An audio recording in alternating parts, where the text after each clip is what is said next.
It's the Gadget Holiday Spectacular with Tim Stevens, Brian Heater, Peter Rojas, Ben Heck, Jonathan Colton and John Roderick, the UPS Players, NORAD, a cartoon by Nick Criscuolo, and me, Jordan Morris.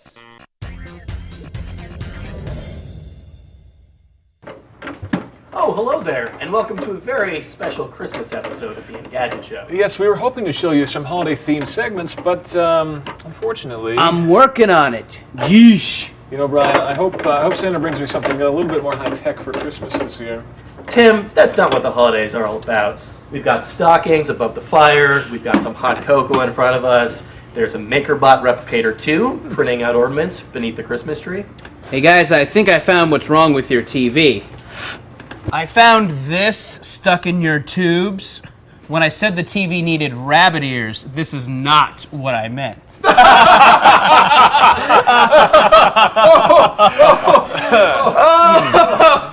that we've laughed at that, let's watch a segment.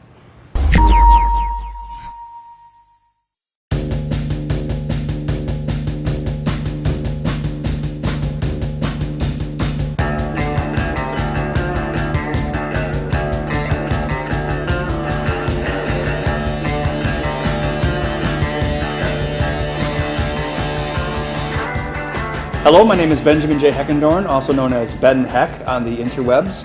I am the star of the Ben Heck Show, which is on element14.com and Revision 3. I've been a full-time modder prototyper for about 8 years now. So the plan today was we wanted to do a holiday-themed episode, and they're like, what can we do? And my assistant, Allison, had the great idea of making a naughty and nice meter, like for Santa Claus, because you know the songs, you're naughty and nice. Then I thought of my niece, and I'm like, my niece isn't always necessarily nice or naughty, you know, there's a gray area. So how do we keep the kids in line? So my thought was there could be this box. Now it's time to build the actual enclosure for the naughty and nice meter. You will need a hot glue gun. Really, you should own one of these already. Spray adhesive, a printout that you can get done at the coffee store and just paste this onto your foam core. Sharp knives are safer than dull knives because it's not like, ugh, cut, oops. Sharp knife will just glide along and you'll be all right. You know, I've learned a lot of things along the way, like, you know, take it one step at a time. If you change 5 things and it doesn't work, you don't know which 5 things it was. If you do one thing at a time, works, one thing, oh, it doesn't work. It's like pushing the undo key on your program. You can go back a step and, ooh, that's where I made a mistake. So I learned a lot of that stuff along the way. I quit my day job, so to speak, like in 2004 as a graphic artist, and then I wrote a book.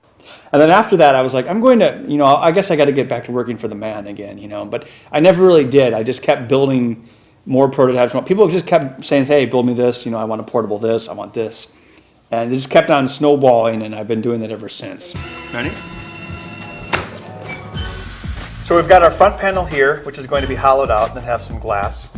Then there's a needle, which indicates, you know, how naughty or nice you are. So it's actually a lot like the app. You make things in layers, and then you sandwich them together to make your final cohesive image. Well, doing the show definitely takes up time. Yes, I get asked this a lot. It's really amazing. Like, some of my friends don't even really know what I do. And it is kind of hard to explain. You know, it's not like you're at the bar, it's like, hey baby, I'm a trained engineer. It's usually harder to explain than that. Here's the layers of the app. That's when it goes together. It doesn't make that sound though. I'm always trying to evolve because, you know, if I was still trying to make portable Ataris, I couldn't be doing this anymore because, you know, that market's dried up because of the cell phones. So you just make the next thing. You make like a portable Xbox, and right now I'm kind of trying to get into pinball, and I just try to keep evolving with the stuff I do. So it's about 50% show, 50% other stuff. Pinball is still a hobby for me, but I'm hoping, just like I've done in the past, I'm hoping to segue that into like something to make money off of. And it's not always necessarily just about making money, but when you make money, you're able to make more things. People have often asked me, like, do you sell the mods you make? People have been asking me this for 10 years. And I'm like, no, I pile them all up in a closet at home, you know, and then I open it. It's like, when you sell them, you can make the next one and the next one and the next one. It's like a hobby that funds itself. And that's a good thing about it. This is just a standard little servo. It's not continuous, which means it goes from 0 to 90 to 180. We only need 180 degrees of motion because it's only half a circle. Well, I always tell everyone that my most precious tool is my tweezers. I know that sounds silly, but they've been used in every project I've built in the last 12 years. I mean, it's absolutely essential. I would give up my laser before my tweezers. I mean, I shouldn't have to, but speaking hypothetically. So I laser cut out a needle. I was gonna do this by hand, but I forgot to take the file to the printer. A big CNC machine is good for making cabinets, boxes, milling things quickly. 3D printers are slow. If you want to make like some sort of large plate, obviously it's much better doing a CNC machine than a printer. It's going to take 10 hours to print a flat surface. Lasers are great for cutting plastics, making things that look nice, flame polished edges. It's quite accurate. It's accurate to like 0.0025 inches. So you can basically make things that snap together perfectly, which is what I like about it. Now that we have the physical box together, it's time to add the electronics. And for that, we've invited back Jesse Robinson. You may remember him from the robot luggage episode. For this project, we decided to use the TI Launchpad. It's an MSP 430 based device. I decided we should use that because I had a class with it recently and it's Arduino compatible with specific software and it's only like $4.30. So it's a nice cheap alternative. Arduino just works great. I mean, I have no shame. If I just want to do something simply, I order like a $5 AT-Mega 328 off Newark. I program it with an Arduino, then I pull it out and I stick it in a project because it's just the fastest, easiest way to do it. So that's our core, and then we're using the Roving Networks Bluetooth module RN41, which we also used on the pot stir episode. And then this is just our wall wart for 5 volts. All right, Jesse, so what do we need to hook up here? All right, well, everything's hooked up. We got our Bluetooth, we got our power. We just need to hook up the servo here. Okay, so it looks like you have ground, 5 volts, and then the signal. 3.3 or 5 will work with the servo. So tell us about this app you put together with the Candy Cane graphics.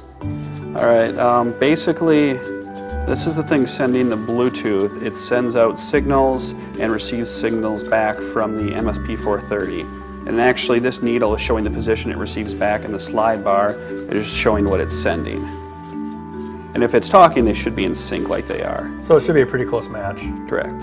See, the idea with this is the parent magically moves the bar, Santa magically moves the bar, and the kid thinks it's like divine intervention or whatever from Santa Claus. I don't know, Santa Claus isn't divine though, he's just like a guy with a suit. But he's like really old though, so who knows? Maybe he's a robot from the future. Like Futurama. Like Futurama, yeah. Ho ho ho!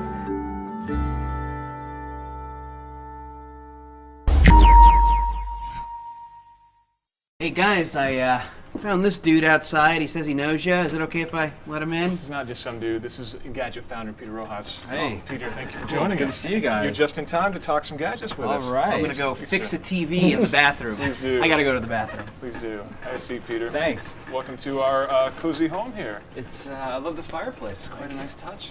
So these are some of our favorite gadgets of the year. We thought we'd maybe ask you to give us some of your opinions on them too. And we're going to start with probably the biggest phone of the year. The smallest tablet of the year. Or the smallest tablet of the year. This is the Galaxy Note 2 from Samsung. This is Verizon's flavor, as you can tell by the unfortunate button and the other branding in the back. But this hit every major carrier here in the U.S., and I'm pretty impressed with it. I think everyone has been surprised by how popular the Notes have been. This is actually a big improvement over the original Note. It's thinner, it's easier to hold, it's got faster processor, better RAM, and so offers a better overall experience. But it's still got fantastic battery life, which has really been one of the hallmarks of the Note series, easily all day long, maybe even well into a second day. Still got a stylus. Still got a stylus too, which people may or may not S actually Pen. be using. S Pen. If you want a large phone without a stylus, this is the HTC DNA, which is another great device, also on Verizon, this one. I love this phone. I mean, it's the first phone with a 1080p display. It's a 5-inch it's screen, unbelievable. but feels so much smaller than the Note, and very easy to hold in the hand, and remarkably thin and light. And the screen, I can't stop looking at the screen. It's just absolutely amazing. I think it's the best is screen I've beautiful. ever seen on a phone. It is beautiful, but the battery's only about 2/3 the size of the Note 2. Yeah, it's a little bit of a challenge. I've had some really good days, and I've had some horrible days with this thing. We all have our days. This, of course, I think everybody will know what this is. This would be the iPhone 5, right, Brian? Look familiar? Yeah, I feel like I've seen this on the street before. What's your take on the iPhone 5, Peter? I think it's not a surprise that it's selling well. I think the iPhone is a remarkable franchise for Apple, and I think that the biggest challenge for them is how do they take risks with the iPhone without changing it up so much that it challenges people wanting to buy it. And Yeah. I think Apple's starting to play it a little safe. This is definitely a great phone, big improvement. Maybe you launch a map application that people can use. Exactly. But I mean, it's clearly going to continue to be the top-selling smartphone for a while. But again, I look at stuff that's coming up, and Android is really offering some formidable challengers right now. What about Windows Phone 8? Every year we keep, Microsoft keeps rolling out better versions of Windows Phone, and the handsets keep getting better. And I think that the hardware is actually starting to get to parity with where we've been at with Android phones. And I think being able to get the faster processors and more RAM and the higher resolution screens was really important. But it's still, even though sales are a lot better, and there's some great handsets. I mean, the new Lumia is amazing, and the 8X from HTC is a phenomenal phone.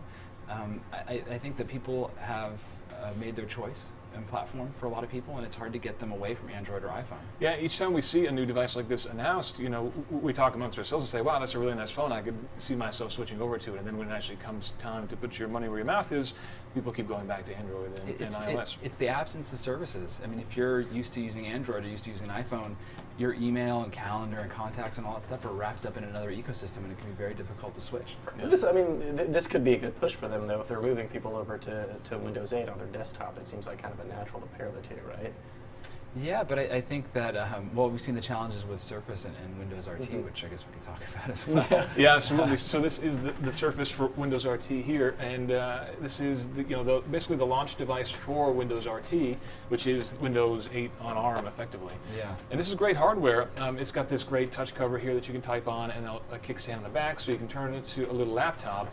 Usability is nice. The hardware feels very nice, but really, when it comes to the ecosystem, there's just nothing there at this point. It's definitely lacking. I will say that there are a lot of things I really liked about the Surface. The touch cover is much better than I expected it to be. I wouldn't say I was skeptical, but I was giving it the benefit of the doubt, and then when I actually started to use it, I was surprised at how fast I could type almost right away. But could you see that yourself using that for a long period of time, or just sort of brief note taking? Probably more brief note taking, and I think that since it is a little difficult to position on a actual lap, even with the kickstand, there are some challenges there. But I give Microsoft a lot of credit for taking risks and trying to introduce something new. And in fact, if you think about all the stuff that's on the table, the Surface is really the only thing that isn't a sequel or a version of something else. Yeah, that's very true. We're certainly not going to see, there's not going to be a lack of new and different form factors for Windows 8 devices, too. We've seen a lot of weird, different hybrids coming in. Companies are trying to reinvent what a laptop and what a tablet should be, and trying to bring this touch experience to the front, which hasn't really been a thing that you see on a laptop or a tablet traditionally. And so that's very much the case here. And very much the case, of course, on the other tablets that we have here. This is the Nexus 7, which is a groundbreaking device. Probably, when it launched, the best $200 tablet on the market, and still arguably the best $200 tablet on the market. Really nice 720p display up front. It's a little bit chunky, but it's got this really good rubberized backing on it. Comfortable to hold, good performance too, and cheap. Yeah, I think Google made sure that when they finally kind of got it right with the tablet stuff, and it shows that people really like the Nexus 7, and they've, sales have been great. The price point makes a lot of sense, especially considering what the iPad Mini came at. So it's a big differential in price, and one that people are feeling comfortable with. I think the other big part of the story is that Android has come a long way. Yeah. One of my favorite quotes, and I wish I could remember the name of the person who wrote this the other day, was that Google is getting better at design faster than Apple's getting better at services and at web services, and you can see it. I mean, Android has improved a lot, but also the hardware is starting to really improve. We're seeing higher screen resolutions and things like that. Well, they've got a good thing going where they've essentially got the top manufacturers competing for their love. Who's going to actually put out the next Nexus device, which has resulted in obviously some very nice products. Yeah, I've got Asus in this case, and Google worked very closely with Asus before launching this device, but we've seen love from LG recently with the Nexus 4, and I'm sure we'll be seeing many other Nexus devices from other manufacturers going forward. You mentioned the iPad Mini, we've got that here as well. This, I think, was probably my tablet of the year. This is the one that surprised me the most. I really didn't think there was really much of a reason to make a slightly smaller iPad, but when you get to use it, you realize how much smaller it is, how much lighter it is, and yet the battery life is still phenomenal on this. We got about 12 hours on this guy in our battery rundown test, which is amazing. This is the LTE version, but there's a Wi-Fi only version, and it is substantially more expensive than the Nexus 7. Yeah. But I think if you've got the money to spend, the hardware on this is really, really nice. I will say that I've always been a fan of the smaller form factor tablets. Yeah, me too. I'm a fan of tablets in general. But I knew that Apple by not doing a smaller iPad was making a mistake, and I think that they've either come around or maybe they'll say that they were planning this all along. And so it's no surprise that the iPad Mini is selling well and they're going to continue to sell well and eventually outsell the larger iPad.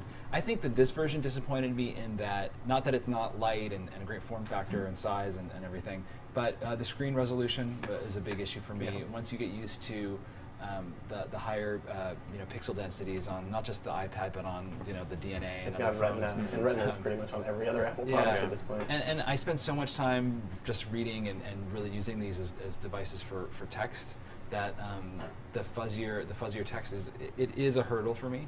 And given my preference, I think I'm going to wait a year until they introduce a new version. Yeah, I was going to say that gives them somewhere to go next year for sure. Should we talk about that, guys? Yeah, Just I mean, speaking of if reading. you want about reading things on the device, I mean, one of the shockers to me is the fact that this is, the devoted e-reader market is still so exciting in late 2012, and there's a big push. And this to me, I think, ended up being the best read of the year. The Nook, there was the Nook Simple Touch with the Glow Light came out early in the year. Not really a great front-lit technology, and I think Amazon really hit it out of the park with the Paperwhite. I think they made a big improvement. My one complaint is you get a little bit of this sort of ghosting effect at the bottom. Yeah, it's kind of like a smeared light at the bottom. Smeared light at the bottom. But otherwise, the higher resolution, I keep talking about resolution, but You're getting old. You know your what eyes I are think getting weak. actually is, as you get older, you start to really care about what you look at all day. And it's a higher resolution e-ink display, but also they did the backlighting in a way, the edge lighting, I guess, in a way that makes the screen kind of glow and almost pop off. Yeah. But since it's not, you're not staring directly into a light when you're reading at night. You're it's not kind of having that same impact that looking at a phone or a tablet screen would have. Yeah, it's still much easier on your eyes than a traditional backlit LCD like any of these are. And yet the battery life is phenomenal on that. Just like any previous Kindle, it's the kind of device that you can really forget when you charge it lasts. Yeah, I mean, I wouldn't come keep the back weeks light up later. all the way on it. That's going to actually eat away the battery, but they said it should give you about 8 weeks of battery life on it. Well, I think one of the things that the Kindle and the persistence of dedicated ebook readers says is that people are comfortable having lots of different devices in their life. They might have a phone and a laptop and a tablet and an e-reader and maybe even 2 tablets, and it's really about the services that tie all of that together, and the fact that the Kindle, you can read your Kindle books on your phone or on your laptop or on your tablet or on your or on your actual Kindle device, makes it more attractive to have more stuff. And pick up where you left off. Yeah. And also, I mean, one thing that we haven't talked about is how cheap this stuff is getting. I mean, it's amazing how affordable these tablets and e-ink readers are getting. And how powerful they are too. I mean, you can see, the functionality built into the Surface, for example, and more tablets are getting this kind of functionality. Android as an OS is growing in terms of functionality and productivity awareness as well. So you can do a lot more with these devices, which is fantastic. And it's pushing everybody forward. I mean, obviously, the Apple has pushed into spaces we didn't expect them to. They made the phone a little bit bigger, which is something they came out and said they weren't going to do earlier. There's a smaller tablets. I think everybody's pushing the market forward right now. Yeah, is there a standout device for you this year, do you think? One of my complaints about this year is that, like I said earlier, it seems like everything is a lot of incrementalism, and things for the most part are an improved version of something we've seen before. I would say that maybe the standout for me is Android overall, and how far it has come. If you go back just a few years to the earlier versions of Android, and how much the improvements we've seen in performance, with the new was it Project Butter, which increases the responsiveness in Jelly Bean, and the fact that Android is almost becoming sort of the default operating system, and you're starting to see it not just in phones and tablets, but really in the Ouya, like the game consoles, and it's popping up in all sorts of different places. And I think the rise of Android is maybe the most significant technology story of the year. So what do you think will be the biggest story of 2013? Well, it's always hard to say. I think that the continuing, I think there are going to be a handful of different stories. I think the Microsoft battle in mobile is going to be a huge story next year. They're going to spend a ton of money trying to establish Windows Phone 8 and Windows 8, and whether or not they're successful. If they fail, that's going to be a huge story. But if they're successful, it's a really big story too. And they have a video game console to launch as well, which is going to be tapping into the marketing dollars also. And I think that how they loop all those things together is going to be really interesting. I think we're going to see wearable devices really heat up, and I think that there's a lot of speculation that Apple will introduce some sort of wearable device of some kind. And then I think we're going to hear a lot of talk about 4K. And I don't think that there are a lot of issues with, they're not, consumer adoption is going to be very, very low. but I think that you're going to start to see a lot of the old school consumer electronics companies realizing that they need to push something new to get people to spend money again. And it's not going to be the year of 4K. I think we're a few years off from that, but I think we're going to hear a lot of talking about it and a lot of speculation about where it goes and when we start to see consumer adoption ramping up. Peter, thanks very much for stopping by our chalet here and talking gadgets. Thanks for having me, guys. Always wonderful to have you. Now, Brian, this is a lot of stuff, and there's even more coming out in 2013. Santa can't deliver all that, can he? He can't, Tim, but thankfully we've got a little behind-the-scenes look on who can.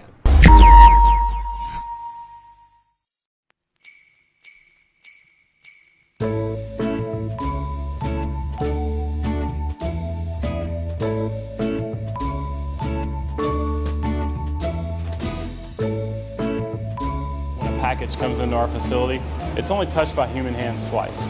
The person who unloads the package onto one of the conveyor belts touches it, and then it moves through this automated sorting system, moves the package for us, and the only other person who touches that parcel is the one who takes it out of the system and puts it into a container before it goes onto an aircraft. What happens is the main cargo deck, they'll actually roll the palletized cargo or the ULD containers into position. Then we have floor locks. Obviously the aircraft flying has different attitudes and banks. We don't want that coming loose, maybe damaging the side of the aircraft. Our busiest day at Worldport will likely be December 20th, and we'll see upwards of 3 million packages in a 24-hour period move through Worldport. If a section of conveyor were to go down within our system, we can shut down just a portion of that conveyor system and route the packages around that area that needs to be fixed. What that does is allow us to keep moving. We only have 4 hours to get these million-plus packages in and out, so it's real important we don't stop the process at any time. So we do have redundancy built in so that we can work around any problem areas. And you know, that entire week leading up to Christmas is when we know that people are out there, they want to get their online ordering things to get shipped to them. And December 21st, that is ultimately the last day. That's the last day that you can ship next day air service and make sure it gets there and gets delivered before Christmas.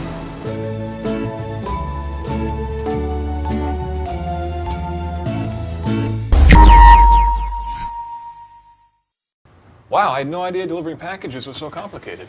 Hey guys, I thought I heard you talking about packages. What a coincidence. Some giant Christmas presents just arrived for you. Come on!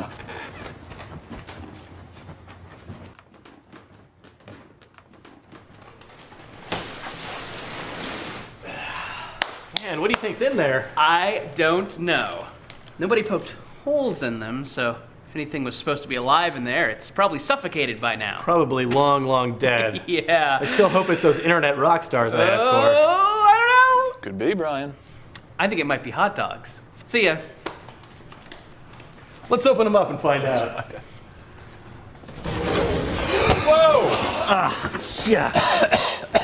Oh my goodness, it's exactly what I wanted for Christmas. John Roderick and Jonathan Colton. We've been listening to your Christmas album nonstop. Oh, awesome. Thanks very much. Do you have any food or water? We'll get to those things later. Right Sure. now, can you tell us about your new album? Yeah, it's a Christmas album. It's a holiday album of all original Christmas songs called One Christmas at a Time. Yep, we tried to do a Christmas album of covers, but we discovered that we didn't like any Christmas music. They're all terrible. So you would say universally these are the best Christmas songs ever written? I would say these are the only good Christmas songs ever written, so you're welcome. From this point forward, all you need is this album. Yeah. And Mannheim Steamroller. Sure. You guys have been touring on this. How is the tour? It's mostly gift-based? It's mostly gift-based touring, which is a pretty inexpensive way of touring, but it is not particularly convenient. No, and typically when we come out of the present, we usually get $50 each. Yeah. So. We'll take care of that later.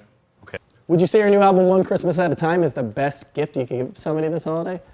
I can't think of anything better. Well, it's technically the second best gift you can give somebody. Oh, right. All right. Yeah. Give them gift 2, maybe you'll be getting a little bit of gift 1. That's right. Exactly. What kind of themes are you dealing with on this album? We tried to approach Christmas from a variety of personal angles. So there's not a lot about joy. It's mostly about gifts, being in jail. Mm-hmm. Things that we know about from firsthand experience. Yeah. The sort of melancholy feeling of the week between Christmas and New Year when All the presents are open, but you haven't made any resolutions yet. So you're really bringing the feeling of Boxing Day out for listeners. Exactly. It's mostly a Boxing Day record. Although we never mention it by name. Yeah. Boxing Day is implied. Yes. Can we hear something off the album? Yeah, sure. Happily. You guys go ahead and play. I'll remove these boxes that are filled with your excrement.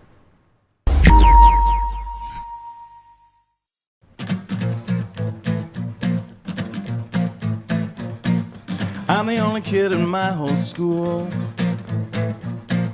doesn't get to see movies rated R. I've given up on being cool. It's always close but no cigar. Might be your last opportunity. Do at least one thing right by me. There's only one thing that I want. There's only one thing that I want. There's only one thing that I want. There's only one thing that I want. I don't even know if I'm getting one. So I shook every box under the tree. I'm a good boy and their only son. Why would they deprive me? This one's sweater and this one's socks. Maybe they put it in a different box. There's only one thing that I want. There's only one thing that I want. There's only one thing that I want. There's only one thing that I want. Only one thing that I want. There's only one thing that I want. There's only one thing that I want. There's only one thing that I want.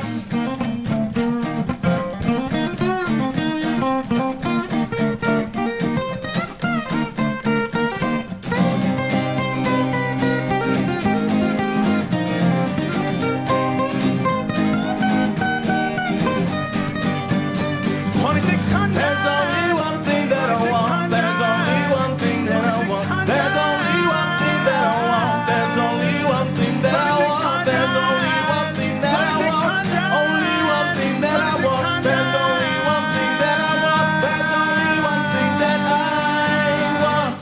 Guys, that was a great Christmas song, but what about something for my people? Do you know any Hanukkah songs? You're looking for a token Hanukkah song? Indeed. We do have one of those. We are experts at token Hanukkah songs.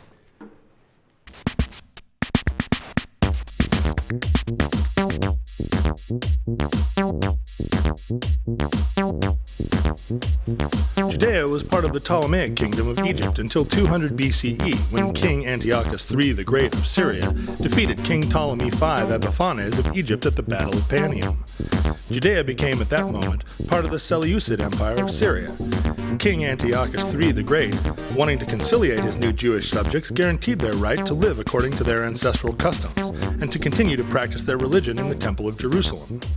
However, in 175 BCE, Antiochus IV Epiphanes, the son of Antiochus III, invaded Judea, ostensibly at the request of the sons of Tobias. The Tobiads, who led the Hellenizing Jewish faction in Jerusalem, were expelled to Syria around 170 BCE when the high priest Anias and his pro-Egyptian faction wrested control from them. The exiled Tobiads lobbied Antiochus IV Epiphanes to recapture Jerusalem. As the ancient Jewish historian Flavius Josephus tells us, the king, being thereto disposed beforehand, complied with them and came upon the Jews with a great army, and took their city by force, and slew a great multitude of those that favored Ptolemy, and sent out his soldiers to plunder them without mercy. He also spoiled the temple, and put a stop to the constant practice of offering a daily sacrifice of expiation for 3 years and 6 months. When the second temple in Jerusalem was looted and services stopped, Judaism was outlawed. In 167 BCE, Antiochus ordered an altar to Zeus erected in the temple. He banned circumcision and ordered pigs to be sacrificed at the altar of the temple. Antiochus's actions provoked a large-scale revolt. Mariahu, a Jewish priest, and his 5 sons, Yohanan, Simeon, Eleazar, Jonathan, and Judah led a rebellion against Antiochus. Judah became known as Yehuda Maccabi, which means Judah the Hammer. By 166 BCE, Mattathias had died, and Judah took his place as leader. By 165 BCE, the Jewish revolt against the Seleucid monarchy was successful. The temple was liberated and rededicated. The festival of Hanukkah was instituted to celebrate this event. Judah ordered the temple to be cleansed, a new altar to be built in place of the polluted one, and new holy vessels to be made. According to the Talmud, olive oil was needed for the menorah in the temple, which was required to burn throughout the night, every night. The story goes that there was only enough oil to burn for one day, yet it burned for 8 days, the time needed to prepare a fresh supply of oil for the menorah. An 8-day festival was declared by the Jewish sages to commemorate this miracle.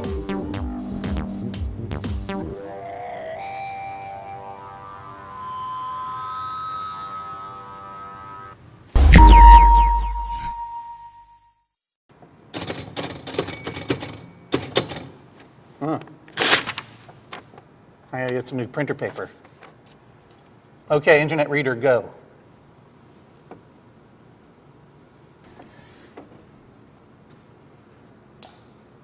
Well, I do have a lot of my favorite apps. Calculator, clock, Scrabble, obviously not Words with Friends, that's an abomination.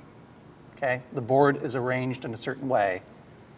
I'm not going to pollute my mind with somebody else's weird idea of where the triple word scores should go. I like the How Stuff Works application, if you like stuff you should know, which I like an awful lot. And then, of course, I'm developing my own app called Hot Plate. It turns your tablet into a hot plate, so you can heat up some ramen soup. That is going to cost $1,000, because I know how the world of technology works.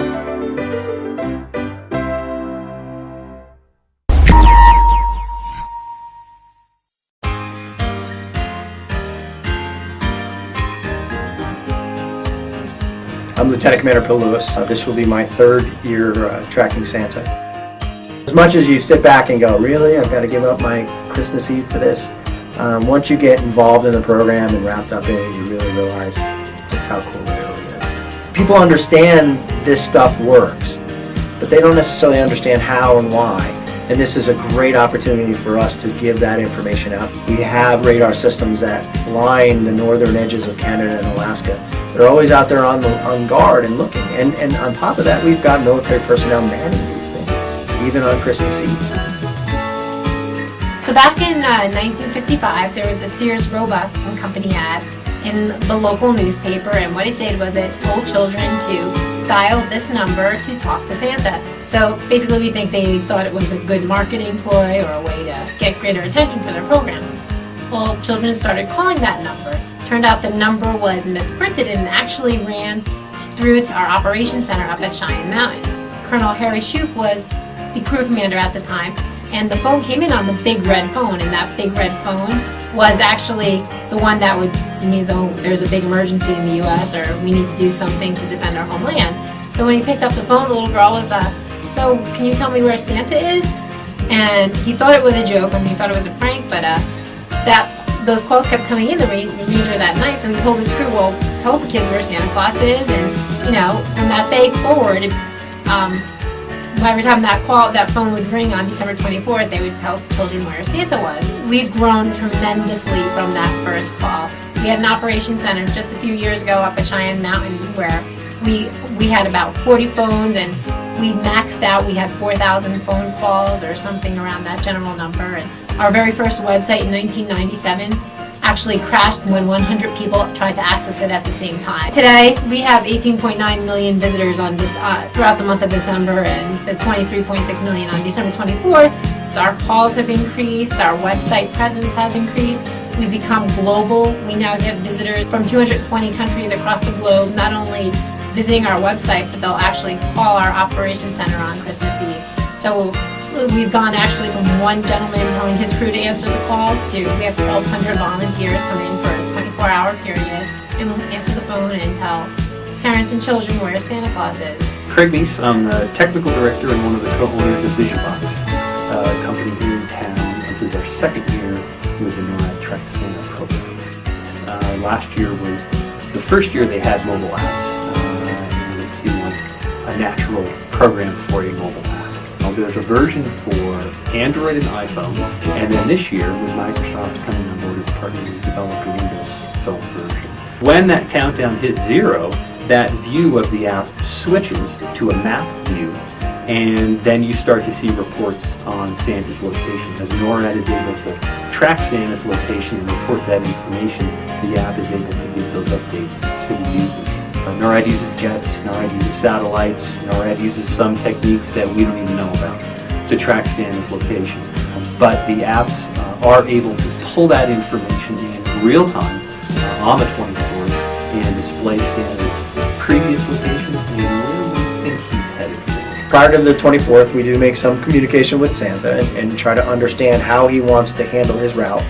Based on that, we pre-position our Santa cams throughout the world. Rudolph's nose gives off a great signature. It helps us pick it up very, very well with our systems. As he's making that approach into North America, we know it's him. We've got certain pilots that are on standby that will fly up there.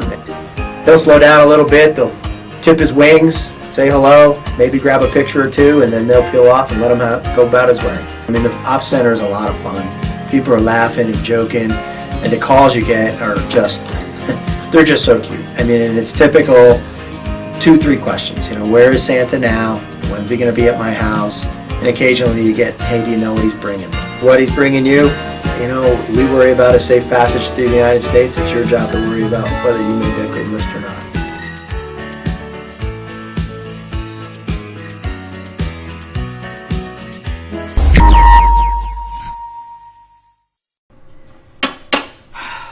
TV's on the fritz again. This is the worst Christmas ever. Even worse than the one where my wife left me. See ya. Hey, Tim. When do you think Santa's coming? I hope soon, because we need something to replace this. Whoa! Santa, where did you come from? From the chimney, of course. It's very complicated and scientific how I do that. But it involves weight loss. Anyway, I know you boys have been eagerly awaiting your presents. Whether you've been naughty or nice, spoiler warning. We'll start with you, Tim. Tim, you've been a very, very good boy this year. Wow. Also nice. So I present unto you this Xbox 360 laptop built by some hack in Wisconsin. Wow. What do I get? Well, Brian, I checked my records. I checked them twice. The last few quarters, your performance has been horrendous. So, for you, coal. Charcoal, but still coal. So we can have a cookout tonight. Yeah, well, I'll bring the games. Hey, Santa. Haven't we seen you before? No, I don't think so, little Brian. If I was that person you imagine, I'm probably someone completely different, mostly for tax purposes. However, I did notice your TV is older than I am, so... Whoa! Thanks, Santa. Just in time for my favorite holiday cartoon.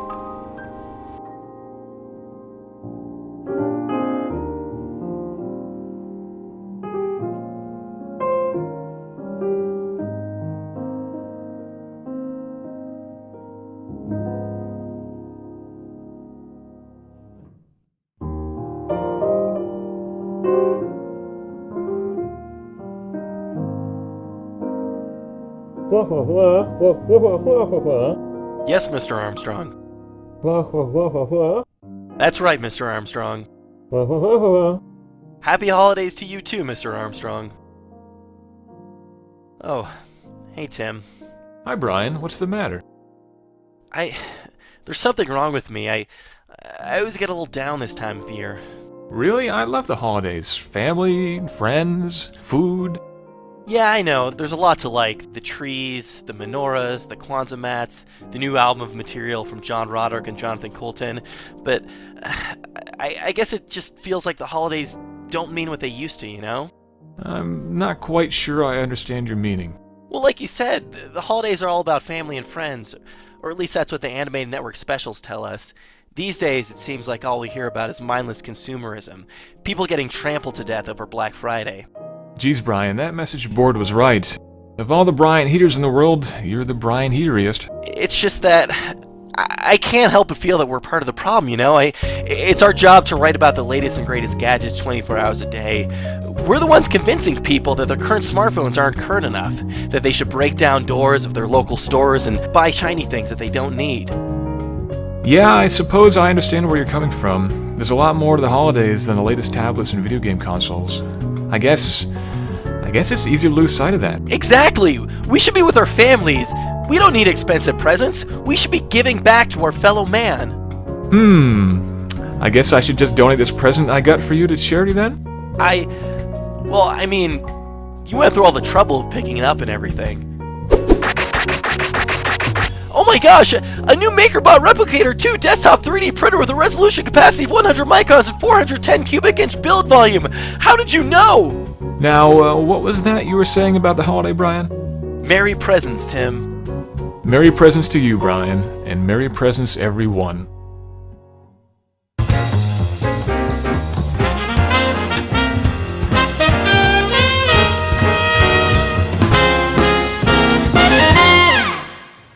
See, Ryan, it really is all about presents. That's right, and we've got one more present for the people at home. The song stylings of Jonathan Colton and John Roderick. Let's head over there. Hope they haven't stolen anything. Guys, thanks so much for coming. Thanks for standing here patiently while we did the show. Yeah, thank you, Jordan, for fixing our TV. And Santa Claus Ben Heck, thanks for all the great gifts and all the great hacks this year. Of course, and thanks to Jonathan Colton. Thanks, John Roderick. I know you guys have a lot of podcasts to visit tonight, but we were hoping that you'd play us one more song. Yeah, do you think we have time? Absolutely. We can do a podcast right now. Great.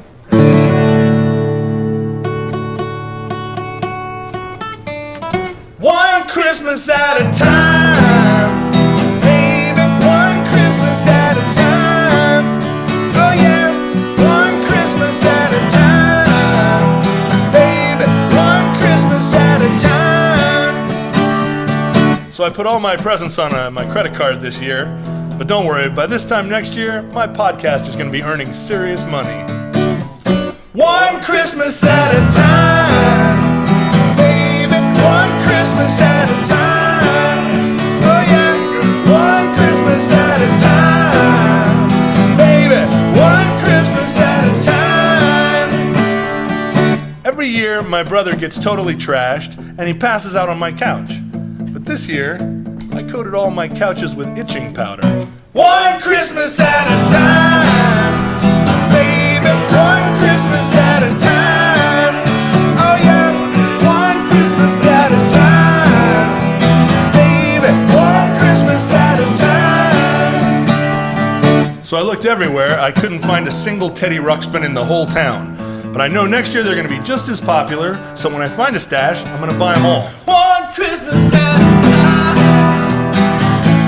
one Christmas at a time.